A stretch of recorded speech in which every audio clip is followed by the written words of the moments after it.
kick in. That's right. There it is, kicking in. Yeah. This is the Jimmy Doan Show. This is Counselor Curtis. I'm here with Jimmy Doan.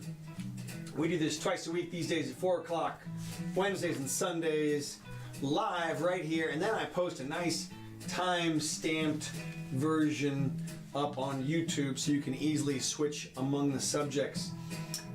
It is the 30th of January today, 2019. And glad to have you. Glad to be here. Let's see, where'd my thing go? Here we go. Good thing. Where's my interface? All right. So what's going on this week? Not much, apparently. I mean, there's some things. I mean, unless you've got something. In my notes, I have nothing about the Trumpster. What? You got pages right there. Yeah, I know I got pages. I know, but there's some international stuff. There's one little thing about AOC, and not much, not a whole lot else. There's a couple of light notes. Yeah, a couple. Yeah, not a huge news week, but no, and not well. It's only been 2 days since Sunday, 3 days, third day. I mean, you know, technically, well. Yeah, but I mean, the big stuff usually happens on the Friday evening dump. You know, you heard that, right? Yeah. I mean, that's when they figure that everybody's going to have the weekend to digest it. So, so they have Friday evening after 5 o'clock, all the news comes out, so to speak. And well, that's from the media. I know. But where do you think I'm going to get my news from? I buy stuff Vulcan Mind Meld or something? Just stuff happens. They got to report it. Yeah, well, no, they don't, actually. A lot of it, I don't know. Anyway.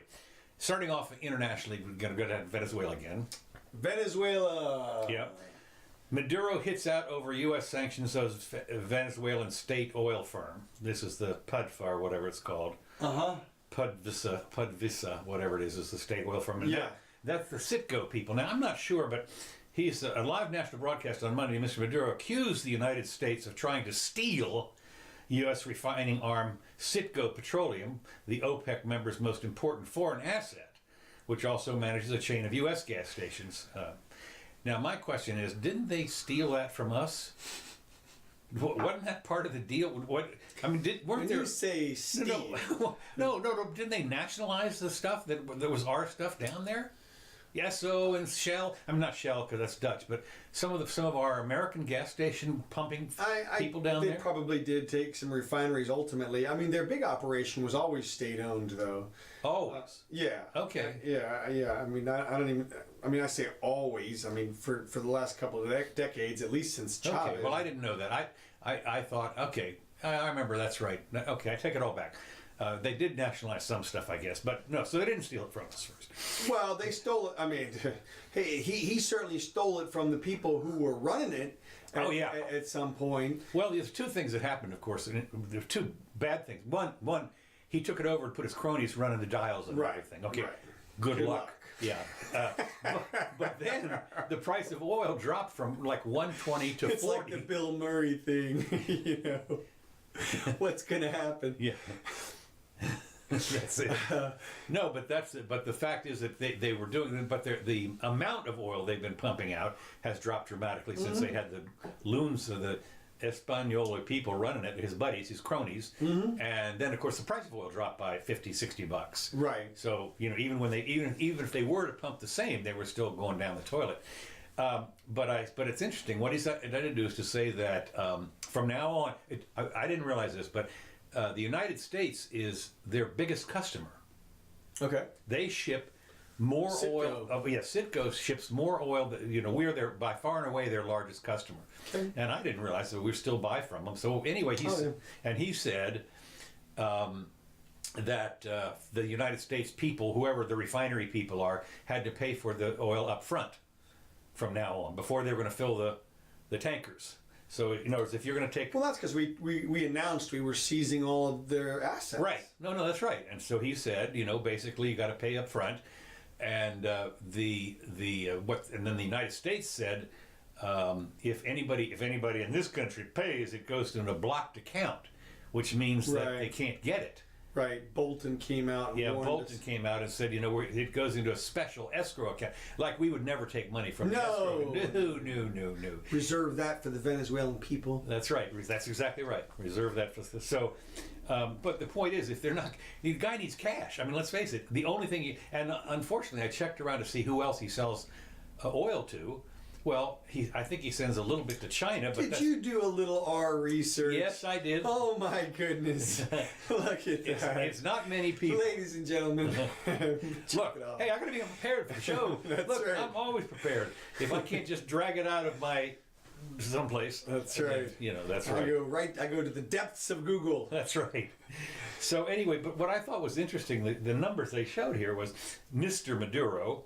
It would cost him $11 billion in lost export proceeds over the next year. And I'm thinking, even in Venezuela, $11 billion can't be that much. I mean, over the next year, that's $1 billion a month. I mean, that's like scraping the bottom of the barrel totally, literally. I mean, yeah, totally, yeah, not literally. And blocking from accessing PDVSA assets worth $7 billion. Apparently, we've already got some assets sitting up here. But I'm thinking, even in Venezuela, I can't believe that's that much money. I mean, their economy. I did not do research on the size of their economy because it's pretty well busted. But it's certainly more than 17 or 18 billion. Well, what I know, I would say that. But what I'd also say is, I'm pretty sure that oil is pretty much their only export. Pretty much, yeah, it is. I mean, and I don't know. That's another thing. I should have looked it up to see. So whatever they're getting for it, man, they've got to bargain like crazy to get the most and not get screwed. Now, of course. I say they, and of course at this point I'm talking about Maduro, who is technically in charge. Now, what I do have, I have, this is the Maduro versus Guaido global leaders alignment map. So this shows who's supporting who, and you can see here the world's pretty well divided up, which is kind of interesting. What's the light green? They're Brits. Light green is call for elections. Okay. It's most of Europe. No, the Brits are with supporting. They're with us. Okay. Looks like all the Australian, all the English-speaking peoples are, and the Spanish-speaking peoples are with us as well. Except for Maduro has Nicaragua. Looks like Bolivia, Cuba, South Africa. Interesting, supporting Maduro. Yes. Well, yeah. That doesn't really surprise me that much because they're kind of a tyrant. And then he's got the Middle East, China, and Russia. Yeah. It's interesting that anybody would support him. I guess. Well, the Middle East now, remember, he's a member of OPEC. Right. So the Middle East is OPEC also. Right. So you think they're just? I mean, I wonder how long he's got. I guess.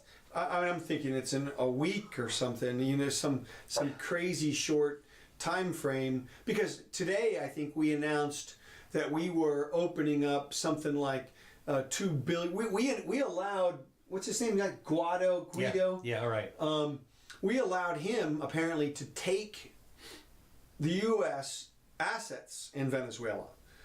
How can he do that? In other words, whoever assets, my guess is whatever assets Maduro is currently controlling that we still claim as ours, like you said, the ones that were previously taken from us at some point, we have now authorized Guido to go get. And he's going to do this how? With his army. You're right, exactly, with his army. Well, that's what's going on right now, is people are pouring money into this guy, and he's the moderate rebel, and then they're... Now, meanwhile, Bolton has gone off. You saw what I saw it. I'm thinking, is he nuts? Or he is just, as we have known since the freaking day his mustache first crawls onto the scene, that he is an imperialist. Yeah. Hamilton would be proud of that guy. They want, whatever he wants, they're willing to give. And did you see his little faux pas, accidental or intentional, at the press conference? Remind me what it was. He was holding a notepad. Oh, right, and it had on the 5,000 troops to Colombia. Right.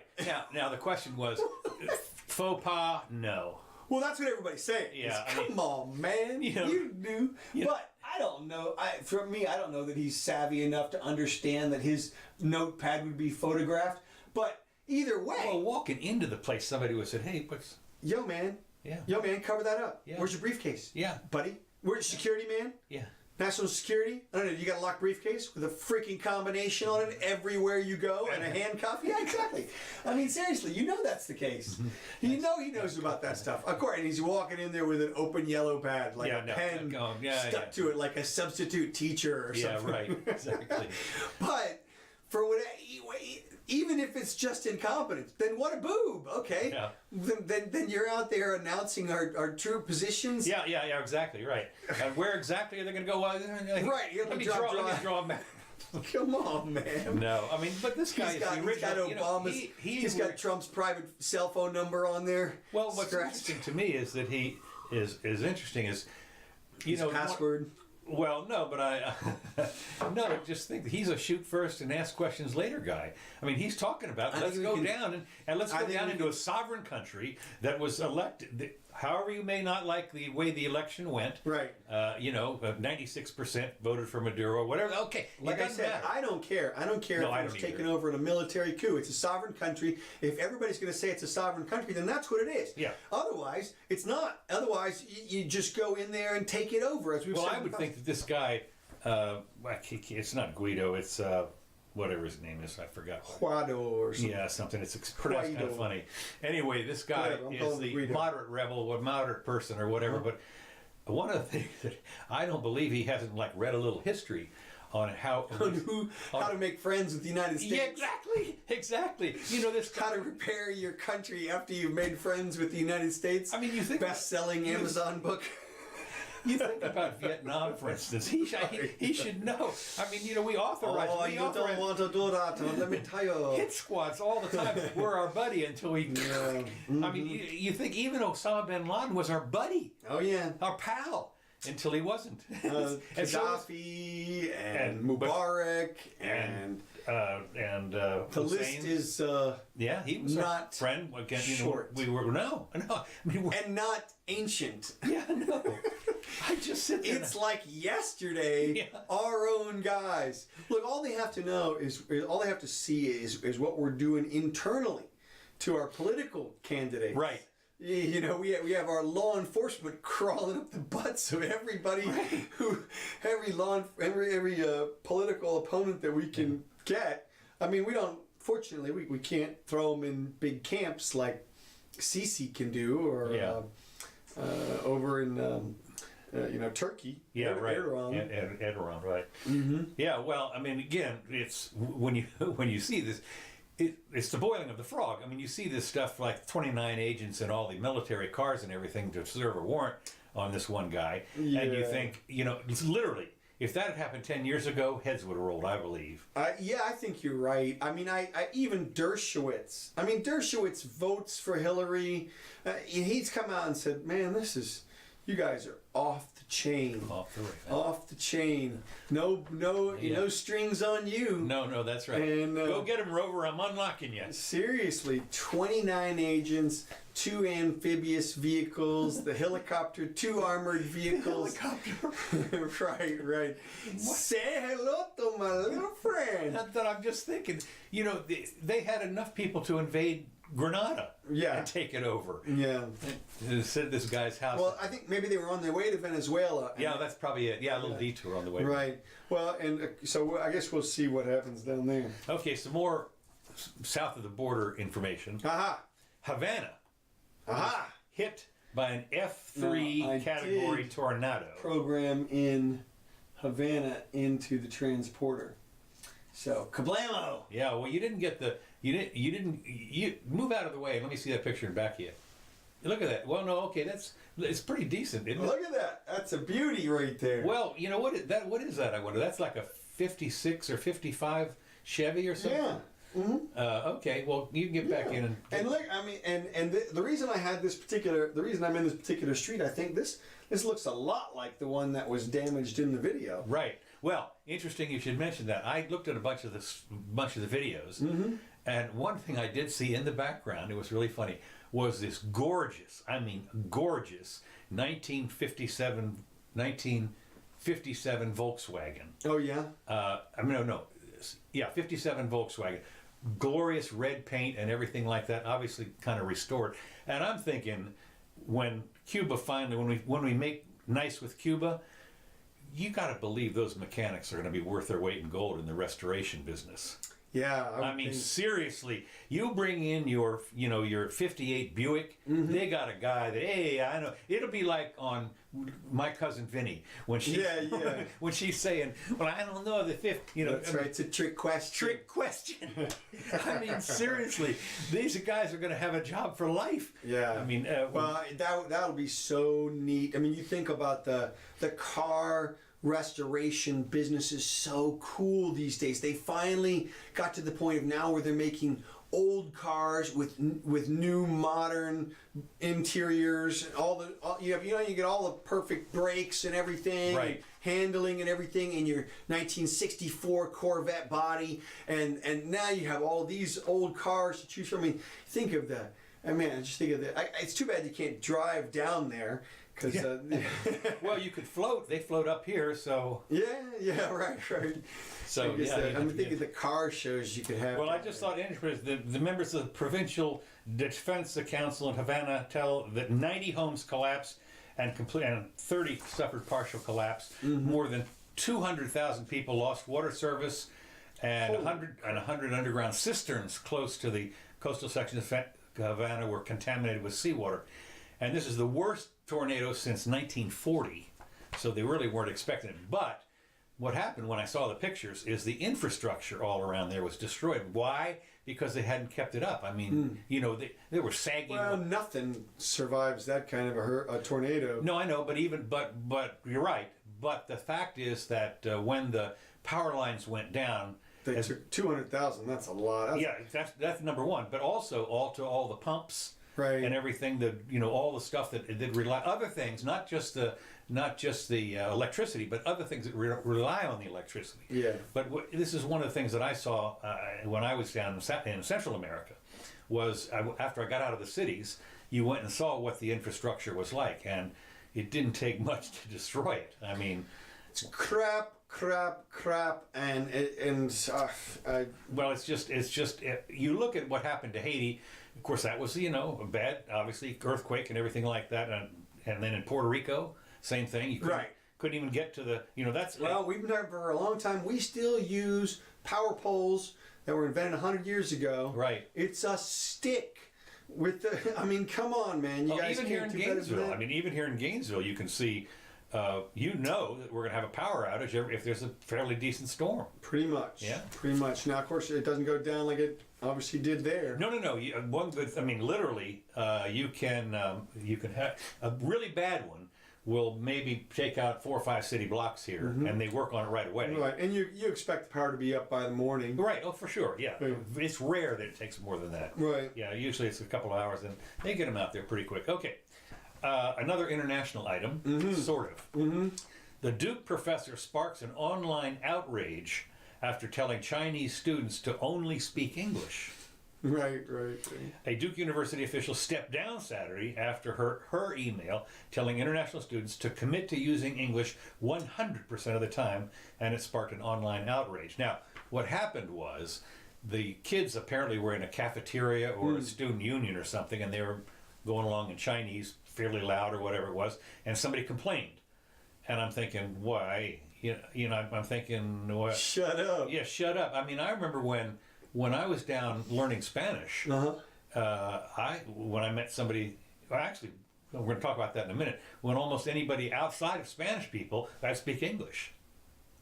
I mean, other than the family and when I had to speak Spanish, sure, because I was down there, in the restaurants and all that stuff. I tried to learn the Spanish and everything, but there were times that I spoke English, but I think... Sure, I mean, from my perspective, I'm English should be our official language type person. I am with you. And what I mean by that is I think that we should only print forms in English. Right. Our signs should all be in English. And that's what you should learn when you come here if you want to deal in any of those areas. Right. That being said, I have no problem if you want to speak your language at home or out in public. With your friends, you can shout it from the rooftops. I don't care. That's great at the restaurant.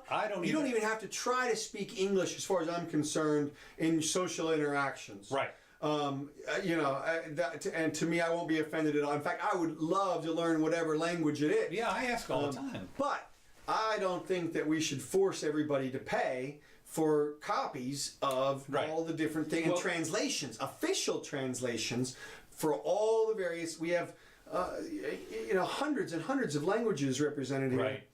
Well, it'll be interesting because they always have a problem here in Florida, for instance, because they want to make sure all the ballots are in Spanish. Right. Well, one of the things that I think what relates to is that if it's a governmental activity, it's in English. That's the way I feel. Yeah, that's the way I feel. But I have no problem with private people. Yeah. For instance, if you go into a Chinese restaurant and they just only speak Chinese, you better learn I don't care if they have a sign up that says you can only speak Chinese. Yeah, well, that the other works thing for is, me. and I don't even have a problem. I know that a lot of people do. I don't even have a problem with a private company when you call them up saying press 2 for Spanish or something. Oh yeah, no problem. No problem at all. But as far as the government is concerned, I mean, I guess they sort of have to do it, but it's stupid. As far as I'm concerned, it should be English. Well, yeah, I can understand in municipal governments in places, in municipalities that are majority Hispanic. Right. Like, in Miami, it would be ludicrous Yeah. to have. But that is just obvious at that point. I mean, when your population crosses a certain threshold, then you have to be practical. Yeah. And then the practicality goes to the other side. Now, I mean, they let it get out of hand. And I would still do everything in English down there. I think there would be a lot of private services that would pop up to help people understand everything. No question. I give you an example. When I was in Spain. I went to Madrid, and I was going to a museum. And outside the museum, there were these people you could hire, and they would take you through the museum in English. Right. And point out all the stuff, and everything, was perfect. Exactly. And of course, these days, man, we're about a nanominute from having the actual. That's what I'm going to talk about. What? The Babel? Yeah, Babel. Okay, go with that. I'm going to go talk. Let me just. It says here, English holds a special status among the world's dialects, but its global dominance is under threat, says a language expert. This guy, a best-selling author, has warned that new technology, which lets people speak to anyone without learning a foreign language, could be English's undoing. Well, as we've talked before, it's been the lingua franca for, Too late. Yeah, too late. Well, one of the things about it is, it's been the lingua franca because why? Because up until when, I don't know, late 1800s or something, the Brits owned the world, basically. Right. That was all English. And then you look at, It's because the last expansive empire was ruled by the English. Right, that's the last two. Us and theirs. Okay, right, and then ours. Right. Yeah, and then ours. So, even though the English that's spoken in those places can be a little halting and interesting, like accents and so forth, but still, and it's also interesting, I think I mentioned this once before, that the international language for air transport is English. If you fly into Tokyo Airport, you're right, international, Lumpaka International Airport, it's in English, and unless you have I mean, there are, I think, 5 international languages that are recognized by, like, The Hague, and there's always French. Right, well, it's the French, German, English, usually French, German, English, and Chinese now, and Russian gets included, even though there's only a couple of 100 million people who speak Russian. Right. But nobody's going to change if the computers get so that they can translate everybody instantly, then everything gets stopped right there in terms of, I mean, I guess the new populations that come up in wherever places will speak whatever indigenous languages are there. Well, let me just tell you, as we know, especially English, as much as anything, is an evolving language extremely rapidly. It's unbelievable. There's 2 things to consider. It does evolve faster than a lot of languages. Really. Our slang and what we say and everything like that is unbelievably fast, especially with social media. I mean, it's just stunning to think that, somebody that's 20 years younger than I am, hell, what did you... Yeah. And, the kids and so forth. Well, the other thing I looked up a new word the other day. Yeah. Well, they have the Urban Dictionary now. But what he says is, and he's right about this, there's 2 things to consider. One is, if you're in a particular vocation, like a doctor or an airline pilot, that's the English you know. Right. That you know what needle. You don't have to know what an injection is if you're an airline pilot. Right. But you damn sure, and you don't have to know flaps down in a doctor's thing. So they learn, that stuff, and it ends up being is what he calls it globbish, a form of English. He says, however, he believes that it could evolve gradually to become more simplistic. Though the creation of a so-called globbish form. Well, what I'm saying is that depending on your job. If you are, let's see, yesterday, for instance, I was with Mrs. Jimmy, and we went down to a granite place, and the guy was from Venezuela. He could speak about granite and colors, but past that, it was a tough going. That's all you need. Yeah, really, and so it's a simplified form of Anglo-American, but as I say, it's simplified depending on where you are. Certainly, if you are in a Spanish restaurant, you're going to know all the words for food and stuff like that. But again, the fact that you're going to know scalpel is probably not a big essential one. So. Yeah, and it's interesting. I find the language evolution fascinating at this point because we have things like emojis now. Right. Which is kind of like a pictograph. We don't have enough emojis. Well, you think about it. Chinese is just a bunch of emojis. Yeah, okay, that's true. And so what we're getting is sort of a new universal language in pictographs. Yeah. You could send somebody a string of emojis. Oh yeah. And there are people that do that. Right. The kids, you look at some 13 to 16-year-olds today, and that's, they understand it all. And Arabic numerals have really conquered the earth in terms of their proliferation. And there's a reason for that. They're good. Yeah, you can actually multiply Arabic numerals. Well, so that's a good system, and it's proliferated, and I don't see that going anywhere. So binary. Yeah, right. Go back to binary. Yeah. Mm-hmm. So that's it. All right. So local. We're going to go here to local. And this is my only political thing. Not my only, but it's about AOC. Okay. Guess what? What? AOC has infuriated colleagues by aligning with a progressive outside group that's threatening to primary entrenched Democrats. Now, some of these lawmakers are turning the tables on her and are discussing recruiting primary challenger to run against the social media sensation. What they're trying to do is they're going to want to make her a one-term representative. Right, yeah. They're going to try and get somebody to run against her. But the main thing is, what pisses them off is because she's a super progressive socialist person, and so she's looked around at some of the other Democrats, as you know, like the Bernie clones that are running in Arizona and California, and, Colorado and so forth, and she's going to support them over her cohorts there currently in the House. Right. And needless to say, they don't want to lose their job. After the guy that she superseded was a 10-term. Don't they care about people? Right. Exactly. They certainly, if the more qualified person in my district gets elected, then I'm willing to go home and plow the fields. That's right. Like Cincinnatus, I'm heading. so anyway, apparently they're starting to urge various members to boycott her, or and they're trying to figure out some other people to run. Or to make sure that they support the no matter who the incumbent is. Obviously, he's got friends. Okay, he's already there.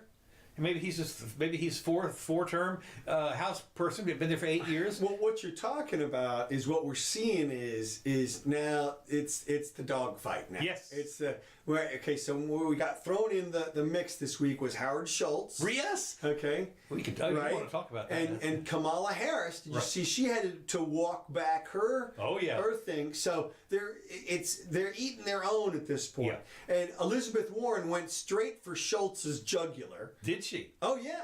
She came in and said, "You can't buy the president." Oh right, I heard the yes. So I guess that means billionaires are out.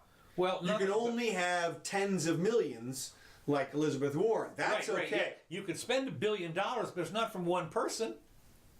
Right. Yeah. I'm going to. She wants to tax 75,000 families.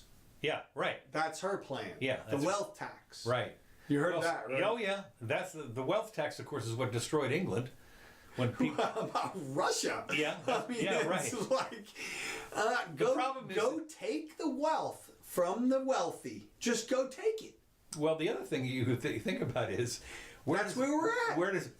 Where does it end? Well, that's what I'm saying. Yeah. So we're at the point you're of cutting it at $10 billion. Okay. Well, we didn't get enough. Nah, not quite. Yeah. I mean, we still 5 got billion. poor. That's right. We need more We stuff. still got people dying. That's right. Kids starving. We still have kids without college educations. Right. You never know.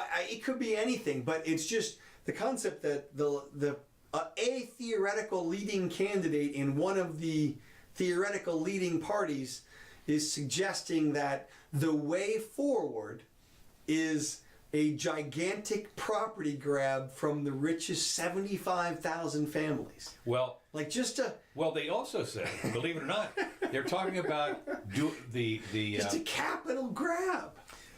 the Republicans in the Senate want to do away with the inheritance tax, aka the death tax, Yeah. completely. As well, they should, because Right. they've already been taxed. Okay, well, you're going to have these dynasties, and I'm sitting there. Well, not really. People die off and so forth. But you gotta ask yourself now, if you're a Ford or a Rockefeller, you're pretty far down the food chain these days. I mean, you've got thousands of cousins and brothers and nephews and nieces and everybody that are supposedly taken from this thing. Yeah, at some point. Oh, right. Oh, yeah.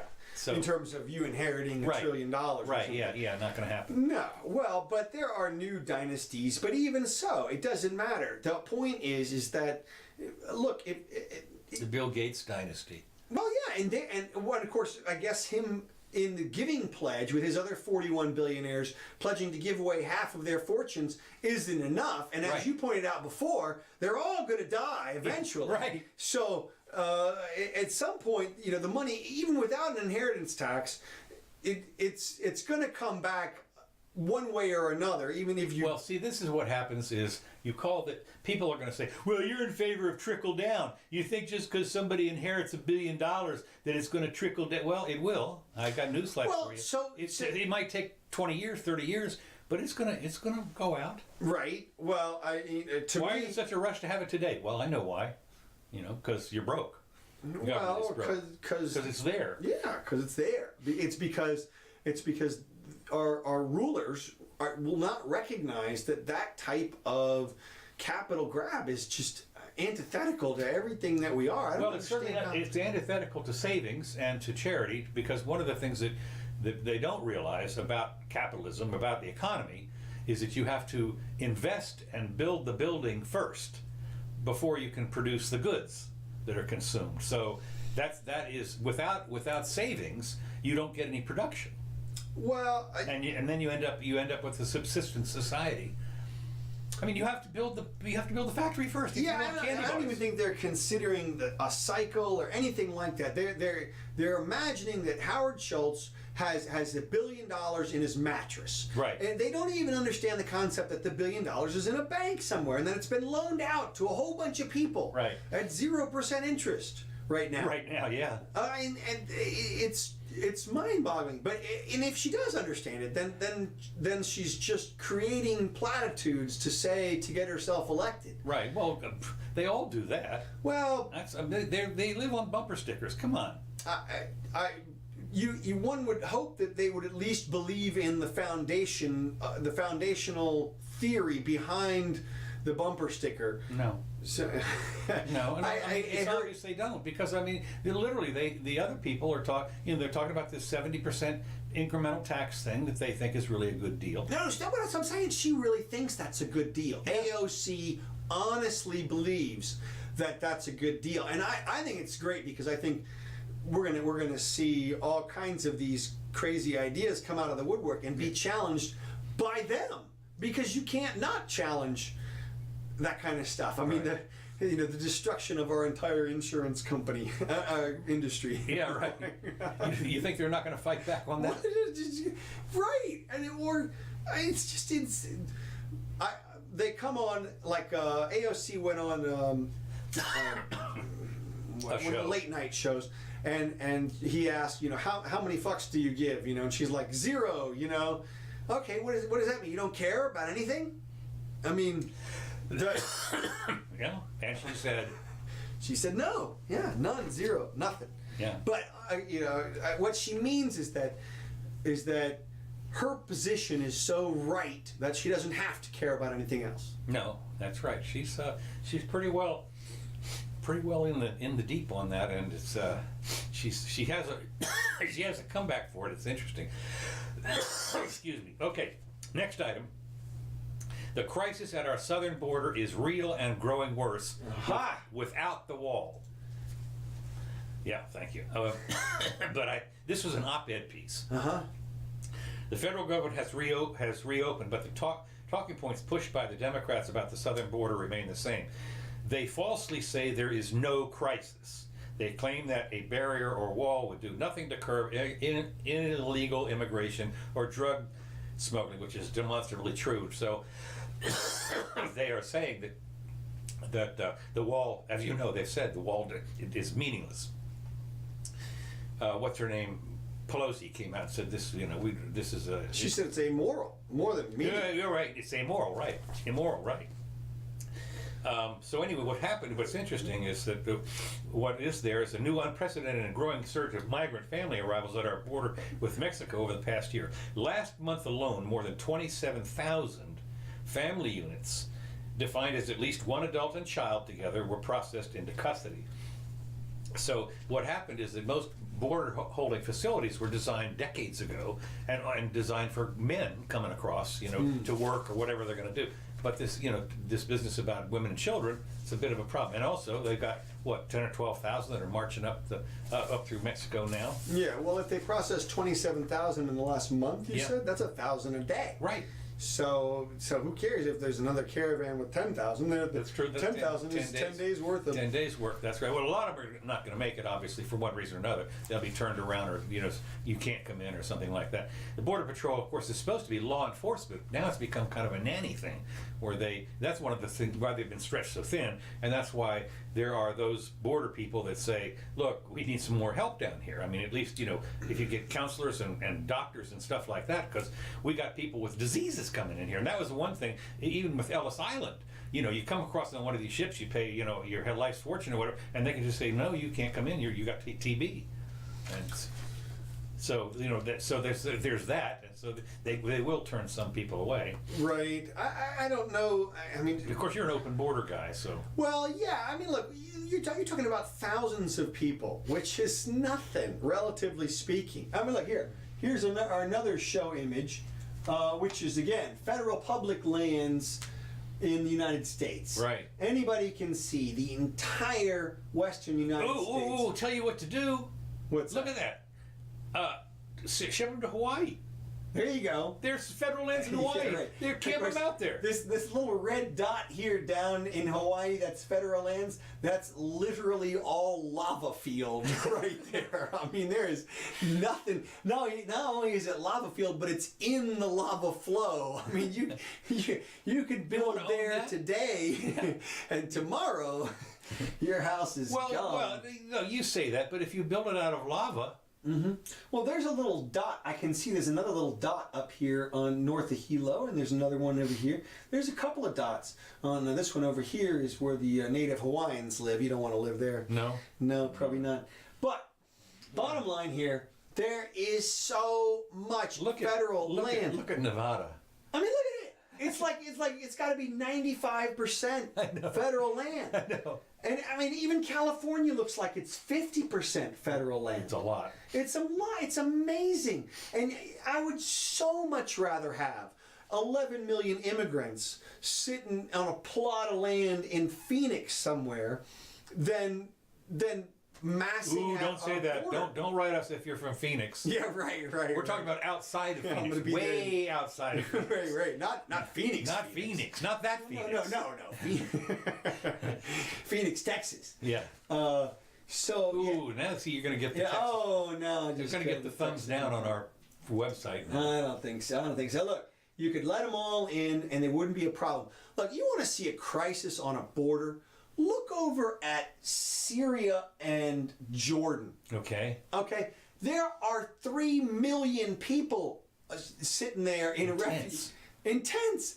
for years now. For years. That is a crisis on the border. Right. And those are like smaller countries, to put it mildly. oh yeah, little tiny teeny things, relatively speaking. I mean, it's something like the population of Jordan is like 10 or 12 million. So 3 million is like a huge percentage. Yeah. And yet they're dealing with it over there. Now, they're not doing what they should do, which is give those people some land and then let them develop it, own it, and improve it. And instead we have kind of like they're like on our reservations over here where you don't want to improve your land at all because you don't own it. Right. At the snap of a finger, somebody can take it from you. And in fact, as soon as you improve it, they will take it from you because you improved it. And well, at the very least, they're going to tax the bejesus out of you.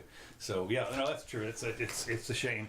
Even if you have covenants, I know that they can abuse those. They set up some of those special zones in a couple of South American countries where it were capitalized zones or whatever. Mm-hmm. They did one in China, and they're doing pretty well now. They're doing real well, but who knows? You can always they come by take this house at the snap of a finger. Yeah. Well, look, still land ownership in the United States is pretty dang secure. You buy something on a 30-year mortgage, even if you're a Chinese citizen, the chances of anybody taking it from you, unless you're doing something political, something crazy and political, or illegal. Right. And then you have civil forfeiture. Right. Okay, moving along.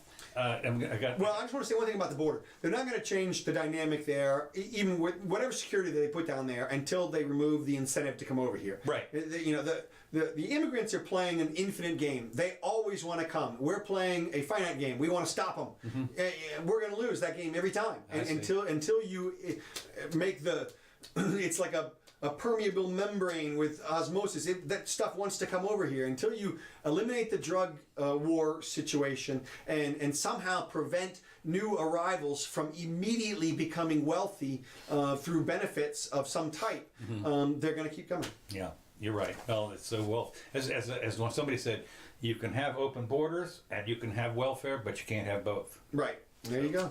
All right. Another thing speaking of deserts. Mm-hmm. I saw something, a nice little comment here. There's a Doomsday. Here's for all those people that want to buy a new home. We've got just the one. That's it. Exactly right.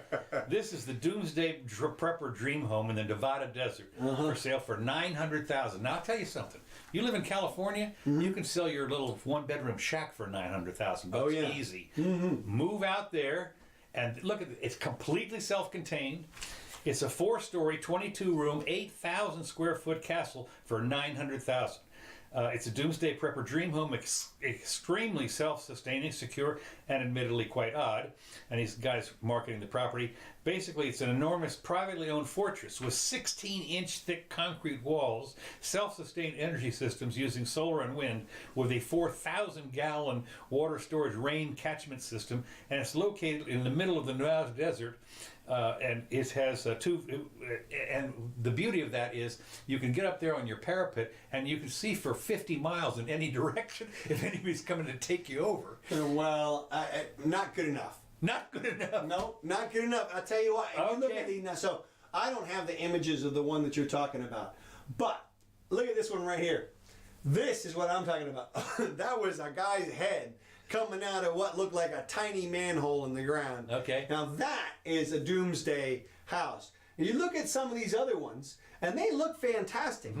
But the problem is, if there's an actual doomsday scenario, this thing is like an attractive nuisance. Yeah. I mean, if it looks like you have a castle, that's going to be taken over right away. That's what they used to. They've done that for thousands of years. With the castle, we're going in. We're going in. We're going over the walls. We're going in there, and you know it's going to be the case because people have stuff like this.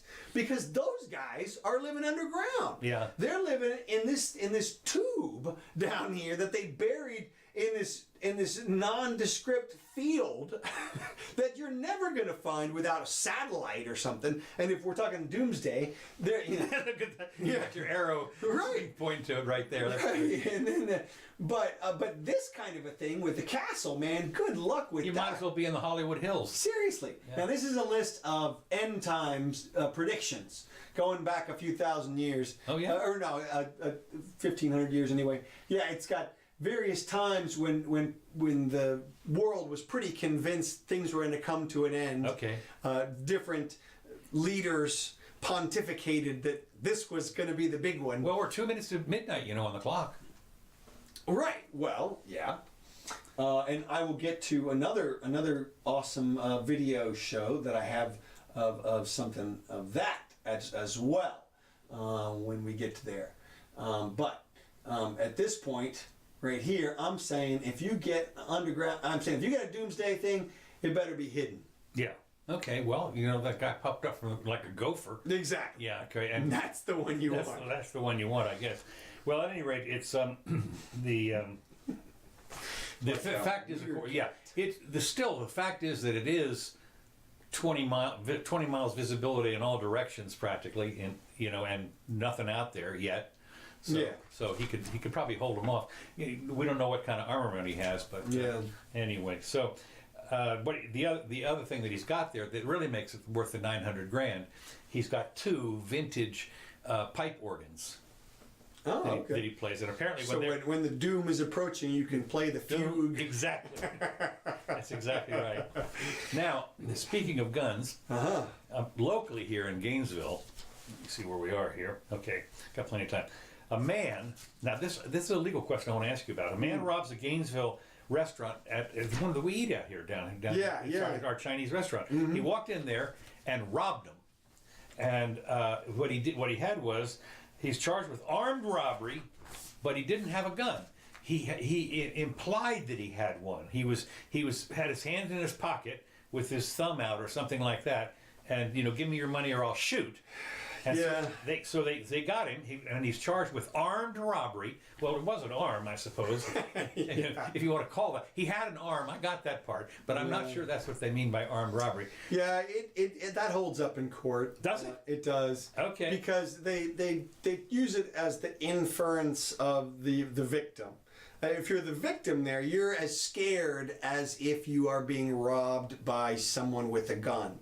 And you might react that way. You might take up a freaking axe from behind the thing and hack the dude in half. Oh, that's true. Or something because you think he's got a gun right there. So, and then now you're going to get charged with murder? Well, if he pulls his hand out right at the last second.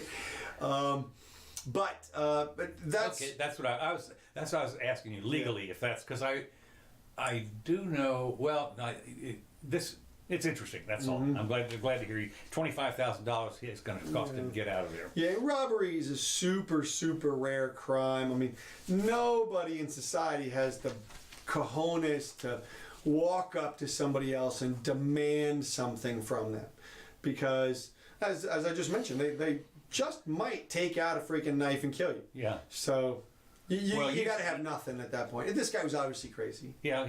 Right. Well. And I think that most of the time when you see something like an armed robbery, the guy actually has the gun, number one. Or number two, it's 5 people. Gang is going to take your money. 3 people. Well, yeah, one of them's got a gun. Yeah, something. Okay, this is my last item that I've got today. Okay. Our governor who did not win. Yes. Andrew Gillum joined CNN as a political commentator amid an ethics complaint. Now, what's interesting, I don't know what political commentators get, but they probably get a couple $1,000s for every appearance. Oh, for sure. I'm guessing at least that. I mean, if you're on the payroll for CNN. The little minor problem, of course, is that thrilled to be joining CNN as a political commentator, he said. He tweeted to his almost 600,000 followers. The news came 4 days after the Florida Commission on Ethics found probable cause on 5 counts of alleging the former Tallahassee mayor accepted unreported gifts in 2016 during out-of-town excursions with lobbyists. And of course, he's a big Bernie Sanders guy. That's one of the things he was running, which was stunning. Of course, here in Florida, of all places, he's running essentially as a socialist. When he saw his pro-platform, essentially as a socialist in Florida, and he almost got elected. The way I look at that, I mean, that was a contested election. There was, it wasn't, the count wasn't in for a couple of weeks. Yes, yes, but ethics complaint. I mean, what's going to happen to this guy? Do you think? Well, we'll find out. They're investigating him, and it'll be interesting. And I'm glad that he's got a job and he's CNN, working for the tabloids. and that's good. And so that's the perfect spot for him. Yeah, that's right. If you're going to be have A socialistic, if you're going to be questionable ethics as a socialist, CNN is your place. That's exactly right. Great spot. Perfect. You fit right in. That's right. Now, and speaking of that, I'll get to my one issue of the day. Okay. CNBC came out, MSNBC. Yeah. MSNBC. And of course, this guy, Chris Hayes or something, came out. Oh, God, all in with Chris Hayes. Right, that's right. Oh, my God. And he says there's yet another meeting between Trump and Putin that was secret. Mm-hmm. Now, this was, Melania was there, and Putin had a translator, but it was still secret. Okay. And he reads some of Trump's hand gestures and interprets those for us and such. But here's what I'm getting at, is this was interesting. As I saw that, and I also saw that Trump apparently allowed the Joshua tree to die. You saw that? No. Right. There was somebody during the shutdown. Somebody went in and killed a couple of Joshua trees. Right, in Joshua Tree Park, which is like 1 million Joshua trees. Okay. Well, okay, yeah, but no, okay, it's all Trump's fault. Okay, and, right. In fact, U2 is going to shut down. The band is. Yeah, right. It's all because of Trump's fault. And so here's what I'm getting at.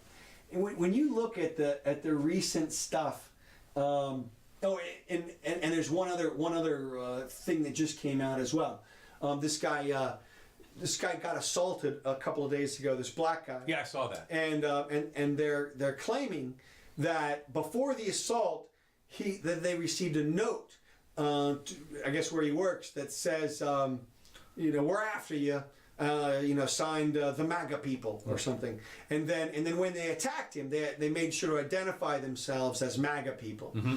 Now, here's the thing: there's so much wrong with this, you can't imagine. Well, okay, but I called bullshit right when I saw it. I said, "This is crap." 2:30 in the morning. Well, look, despite all the other details about the the snowiness and the cold, everything none of that stuff matters. Here, the only thing that matters is this: nobody who attacks anybody identifies themselves. Okay, that's not what you do. No. I've defended 10,000 people. Okay, and you don't run up there and say, my address is blah blah blah.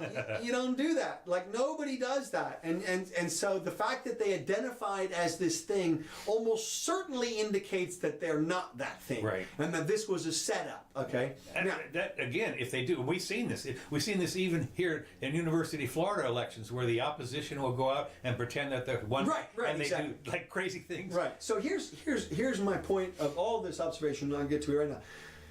From my perspective, it really looks like Trump is being bullied at this point. Really? I think Trump is good. They've made Trump into the victim in our victim society. Trump is now the victim. You think about this. They call him names. Yeah. They body shame him. Yeah. They go after his family. Yeah. They exaggerate stuff. Yeah. They're petty. They make stuff up.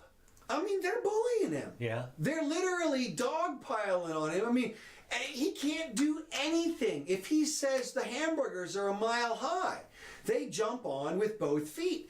Nothing that happens is he not getting blamed for, right. and getting the worst inferences. Yeah. The worst inferences. It's not, Charlottesville doesn't have anything to do with the statue debate. No, it was no, white right. supremacists versus right. Okay, and Mexicans. It wasn't that he said some of them. No. He said all Mexicans are dirty rapists. It's stuff like that I think is going to come back to bite them. As much as they are promoting the victim society today as aware as people are of bullying, you can't frame. For example, every time Trump says something, every time he takes a position they don't like, they don't say, we don't like Trump's position on this. They say, Trump is evil. Mm-hmm. They say, Trump is a bad guy. They attack the guy, not the position. And that's a well, child. whatever he does is racist. Well, that too. I mean, it's racist, sexist, homophobic, bigoted. That just goes along. They were saying that the MAGA hat is the new Right. That's another one. And so what I'm getting at is that I think the new KKK hat. the public is gonna judge that. At the end of the day, they're gonna judge that as being overly judgmental and bullying. And I think they run the risk of making Trump look very sympathetic in the not too distant future with this kind of stuff. Good point. I hadn't thought about that. All right, and then the final thing that I have is a little light note. Let me just make sure I've got all. Let's see, I did this one, and then I did that one, and then I did this one, and then okay, I have 2 light notes. Aiming to win. This so one. I This just is like a mashup. You this can't is hear it, but I'm pretty truly sure our surprising for audience can hear it. me. And this is a mashup. Yeah, I This was is really Jennifer surprised. Lawrence with Steve Buscemi's Sheridan face. Watson from BuzzFeed right here. And So you're a if you huge watch Bravo it, fan. Oh, Who yeah. is your actually, favorite unfortunately, and least favorite the recording that I housewife made, of all the audio cities? isn't perfectly synced. But you can go online and my Google favorite this is Steve probably Buscemi, Jennifer Lawrence Elizabeth. mashup. And this is the my new least technology favorite- applied to I don't wanna have facial to say, I mean, manipulation. And they don't can wanna have make to say, it 'cause look who knows when like you're gonna run into anybody these says people. anything now. Really? Yes, and not only that, but this is what I said. This is somebody with a different person's face. And they made And her why say, did they do that? just to show they could do it. Okay, so it wasn't actually at the Golden Globes. No. Okay, okay. They were like, look, we can take Jennifer Lawrence, who looks like this, and put Steve Buscemi's face on, who looks like this, and make it look like she's talking with his face Right, perfectly. right. And it's like, whoa. Yeah. So now, you better watch whatever it is that you see. You better double check to make sure that you're actually seeing it, or that there's a different corroborating angle or something. Yeah. You know? Because you never know these days. Well, anymore, yeah, of course. All they have to do now is put the smirk on your face and you're done. Right. Now, I'm going to do our copyrights right now. This is Kevin McLeod's copyright notices for our cool audio, which you're going to hear in a minute. But before you do that, or actually after, I'll do it right now. This is our cool audio, Kevin McLeod. And we thank everybody for joining us today. Or you give us our prayers. It's supposed to get down to almost freezing tonight. Yeah. Help us out here. Send us something. Thank you, everybody. Don, Dan, Gene, John, for tuning in. Now, I've got one more special little treat for you here, and that is in honor of the 16-year-old who educated all the worthless billionaires this week in Davos. Davos, yes. I have a short, actually it's like freaking 5 minutes, video of a bunch of kids from 1966 predicting what life will be like in the year 2000. Really? Yeah. Okay. So You can put a link to that? I'm gonna play it. I'm just gonna play it. So it's gonna be at the end of our video here. Now, obviously, take note. These prescient little joys will tell you what's going on. So, anyway, this is the Jimmy Doan Show. We do this twice a week these days, 4 o'clock, Wednesdays and Sundays. Come join us. I'll post a good copy up on Share with YouTube. your friends. Don't forget that. That's right. And we'll see you soon. All right. Next time.